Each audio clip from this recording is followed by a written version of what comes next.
నమస్కారం. అంబేద్కర్ గారి ఆశయాలు చాలా గొప్పవి.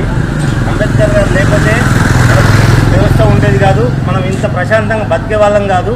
అంబేద్కర్ గారు వచ్చినాక, రాజ్యాంగం రాసినాకనే మనకు ఈ పోలీసు, ఈ గవర్నమెంట్లు ఇవన్నీ ఏర్పడడం జరిగింది. అంబేద్కర్ గారు చాలా గొప్ప మహనీయుడు. ఆయనను తలుచుకుంటే మన లాంటి వాళ్ళకి చాలా మంచిది. అందరూ తలుచుకోవాలి. అంబేద్కర్ గారి ఆశయాల మేరకు మనము ఎంతో కొంత, ఆయనంత కాకపోయినా మనం కొంచెమన్నా ఆయన ఆశయాల కొరకు మనం పనిచేయాలి. అంబేద్కర్ గారి గొప్ప ఆలోచనలు ప్రతి సామాన్యుడు, ప్రతి బడుగు బలహీన వర్గాలు అందరూ మంచి ఎదగాలి, మంచి చదువుకోవాలి, వాళ్ళకి వైద్యము విద్య ఉండాలని మన రాజ్యాంగంలో ప్రతి ఒక్కటి మన గురించి రాశాడు. మనందరికీ మేలు చేశాడు బాబాసాహెబ్ అంబేద్కర్ గారు. ఒకసారి అందరం కలిసి జై భీమ్, జై భీమ్.